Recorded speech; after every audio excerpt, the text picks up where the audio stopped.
अस्सलाम वालेकुम। मेरा नाम शुजाउल हसन है। मैं कंप्यूटर लेक्चर की हैसियत से एक सरकारी कॉलेज में काम करता हूँ।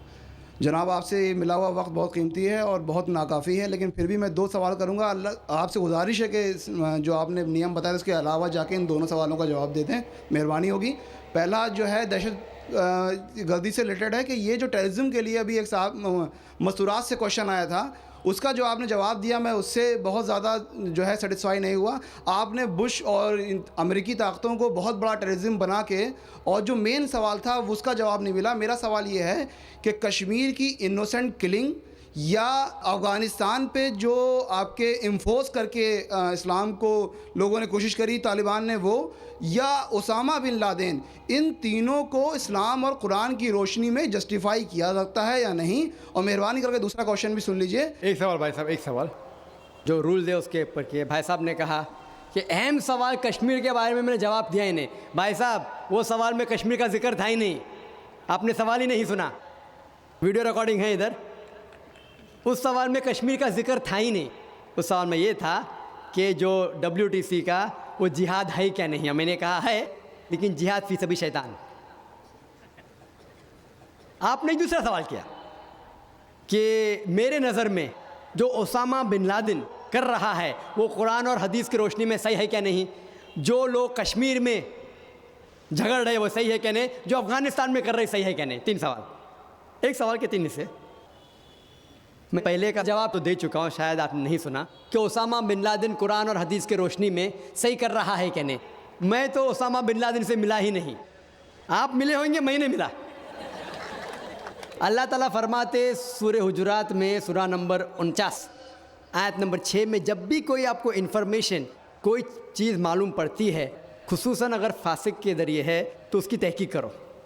सो मुझे पता नहीं, जो ये CNN कह रही है कि ओसामा बिन लादेन ने WTC को गिराया, ओसामा बिन लादेन तो कहता मैं नहीं गिराया। तो ना मैं ओसामा बिन लादेन से मिला, तो मैं ये भी नहीं कहता ओसामा बिन लादेन कुरान हदीस पे है या नहीं है। अल्लाह आलम, अल्लाह आलम। अगर है तो जन्नत में जाएगा, नहीं है तो नहीं जाएगा। मुझे ज़रूरी नहीं कि ओसामा बिन लादेन से मिलना मेरा फ़र्ज़ है, ठीक है ना। वो आखिरत के दिन में फैसला हो जाएगा। अल्लाह ताला आपसे भी नहीं पूछेगा क्या वो मुजाहिद था कि दहशतगर्द था। तो अल्लाह ताला फैसला करेंगे। सवाल नंबर 2 कि कश्मीर में जो लोग झगड़ रहे हैं क्या वो कुरान और हदीस की रोशनी में है क्या नहीं। मैं कश्मीर में लास्ट ईयर 2003 में तकरीबन 1 साल पहले गया था। आप देखते हैं कि कश्मीरी लोग अलग अलग वजह के लिए झगड़ रहे हैं। अगर वो वजह कुरान और हदीस से सही है तो सही वजह, अगर खिलाफ है तो खिलाफ है। ये कहना कि सारे कश्मीर कुरान हदीस के ऊपर है या सारे कश्मीर नहीं है, ये बिल्कुल गलत है। कुछ लोग कुरान और हदीस की रोशनी में जद्दोजहद कर रहे होंगे तो सही जिहाद कर रहे, कुछ लोग अपने ज़ाती फ़ायदे के लिए एक दूसरे का कत्ल कर रहे हैं, वो बिल्कुल गलत है। तो हम देखते हैं कि कई बार कई लोग अपने ज़ाती फ़ायदा अपना बना लेते हैं। तो मैं ये नहीं जानता हूँ खुसूसन कौन कश्मीरी क्या कर रहा है। तो इसीलिए ये कश्मीर आम लोग कुरान हदीस पे अमल कर रहे क्या नहीं, आपको उससे पूछना चाहिए जो पॉलिटिक्स के अंदर एक माहिर है। अल्लाह ताला फरमाते सूरह नहल में सूरा नंबर 16 आयत नंबर 43, और अल्लाह ताला फरमाते सूरा नंबर 21 आयत नंबर 7 में, फस्अलू अहल ज़िक्री इन कुंतुम ला तालमून। उससे पूछो जो उस फ़न का माहिर है। मैं पॉलिटिक्स के फ़न में माहिर नहीं हूँ, मैं दाई हूँ। तो किस तरीके से जवाब देना गैर मुस्लिम को बोलूँगा, लेकिन पॉलिटिक्स में कश्मीरी लोग क्या कर रहे हैं, अफ़गानी लोग क्या कह रहे हैं, वो मैं नहीं कह सकता हूँ। मैं उस फ़न का माहिर नहीं हूँ। अगर कहूँगा तो कुरान के ख़िलाफ़ जाएगा। आप उससे पूछो जो माहिर है। मैं इस फ़न का माहिर नहीं हूँ, मैं दावती मैदान का माहिर हूँ। आप भगवत गीता के बारे में पूछिए, रामायण के बारे में पूछिए, हिंदुज़म के बारे में पूछिए, ईसाईयत के बारे में पूछिए, ये अफ़गानिस्तान के बारे में या कश्मीर के बारे में, मैं इस फ़न का माहिर नहीं हूँ। लेकिन ये जानता हूँ मैं कि जहाँ तक कि अफ़गानिस्तान का ताल्लुक़ है, तालिबान का ताल्लुक़ है, हम देखते हैं CNN के अंदर कि कई बार BBC और CNN में दिखाया गया कि तालिबान एक खातून को बेदर्दी से मार रहा है। अरे तालिबान ख़वातीन को मारते हैं जालिम लोग। क्योंकि दाई होने के हैसियत से मैं कई ममालिक का दौरा करता हूँ। 2 साल पहले मैं मलेशिया में गया था। वहाँ एक शौहर और बीवी से मुलाकात हुई जो डॉक्टर थे। बीवी गायनोकोलॉजिस्ट थी और शोहर सर्जन थे, उन्होंने तकरीबन 1 महीना अफ़गानिस्तान में रहे और उन्होंने कहा मुझसे कि ये जो टीवी में दिखा रहे थे कि तालिबान लोग ख़वातीन को मार रहे, ये बिल्कुल गलत है। मैंने पूछा आपको कैसा पता गलत है? तो उसने मुझसे कहा, वो मियाँ बीवी ने कहा, क्योंकि तालिबान को जो पगड़ी बांधते हैं उनके बांधने का एक खुसूसी तरीका है। मिसाल के तौर पे जब हम अरबों को देखते, हमारे लिए जो अजम है, हमारे लिए सब अरब एक जैसे पगड़ी बांधते, फेटा बांधते, अपना गतरा बांधते, लेकिन वो अरब ही जानता है कि सऊदी गतरा बांधने का तरीका अलग है, वो एमिराटी यूएई का गतरा बांधने का तरीका अलग है, वो कुवैती का गतरा बांधने का तरीका अलग है। वो पहचान सकते हैं। हमने इसी तरीके से वो तालिबान की पगड़ी बांधने का तरीका अलग है।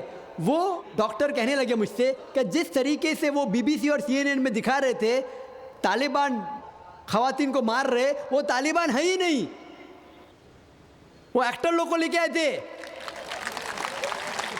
लेकिन बेवकूफ़ थे कि एक्टिंग में बराबर से नहीं किए, वो कपड़े बराबर नहीं थे। मैंने तकरीर सुनी एक रिपोर्टर जिसका नाम है योआन रेडली। योआन रेडली एक ब्रिटिश रिपोर्टर है। जब अटैक होता है अमेरिका का अफगानिस्तान पे, भाई साहब को दुख हो रहा था जब मैंने कहा कि अमेरिका टेररिस्ट है,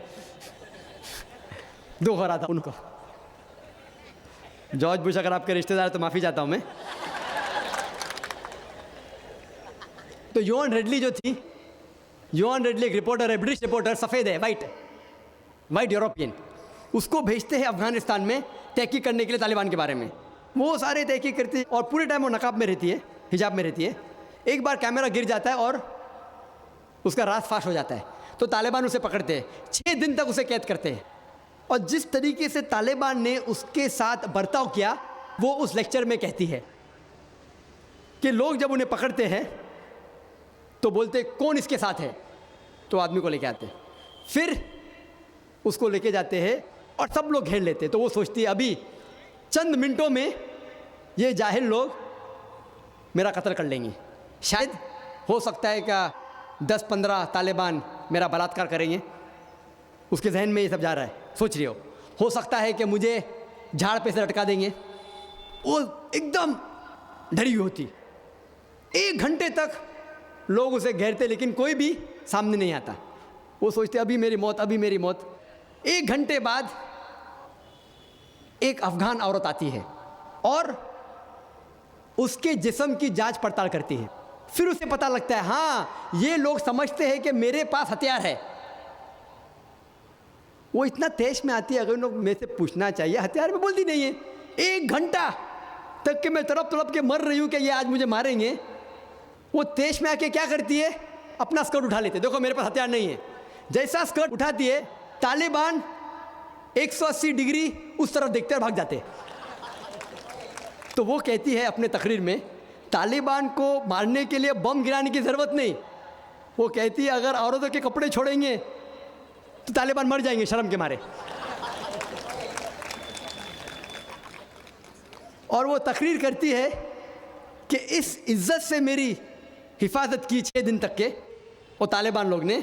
और जब उसे पूछा जाता है सवाल जवाब के नशिस्त में, क्या आपको लगता है कि अल कायदा ने WTC को गिराया, तो वो योआन रेडली कहती है मेरे हिसाब से अल कायदा मौजूद ही नहीं है। ये उसका कहना है, मेरा कहना नहीं। और जब उसे आज़ाद किया जाता है 6 दिन के बाद, और जब बाकी रिपोर्टर्स पूछते आपके साथ क्या सलूक किए, तो उन्होंने कहा इतना अच्छा हुस्न सलूक किए कि रिपोर्ट के अंदर ही नहीं आया। और उसने सिर्फ ये वादा दी थी कि मैं इंग्लैंड जाके वापस से कुरान मजीद का तर्जुमा पढ़ूंगी। तो वो जाती है और चंद महीने बाद कुरान का तर्जुमा पढ़ती है और उसके बाद वो इस्लाम कबूल करती है।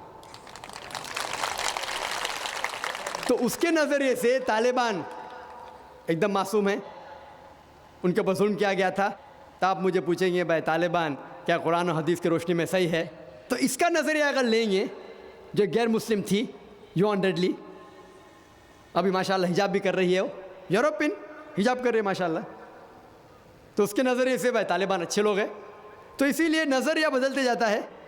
अमेरिका के हिसाब से तालिबान जालिम लोग हैं। तो मीडिया ऐसी चीज़ है कि कोई भी हीरो को ज़ीरो बना सकती है। They can make day into night, black into white. Day into night, black into white, hero को ज़ीरो बना सकती है, कोई विलन को भी हीरो बना सकती है।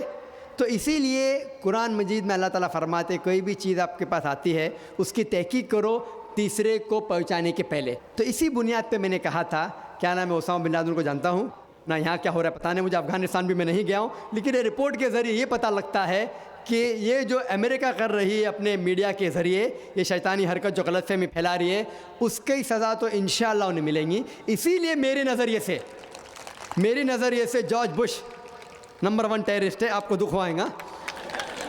जब मैं लंदन में गया था, वहाँ एक तकरीर की और मैं जवाब दिया, तो एक नौजवान उठ के कहता है कि जॉर्ज बुश को हम दुआ करते हैं कि अल्लाह ताला उसका कत्ल करे। तो मैंने कहा मैं तो ये दुआ नहीं करूँगा, क्योंकि अल्लाह के रसूल ने जो दुआ की, जो सबसे ज़्यादा दुश्मन इस्लाम के ख़िलाफ़ जो थे मोहम्मद सल्लल्लाहु अलैहि वसल्लम के दौर में, दोनों का नाम था उमर। तो अल्लाह के रसूल ने ये दुआ की कि कम से कम एक उमर को हिदायत दे। तो मैं ये दुआ करता हूँ कि कम से कम अल्लाह ताला जॉर्ज बुश को हिदायत दे।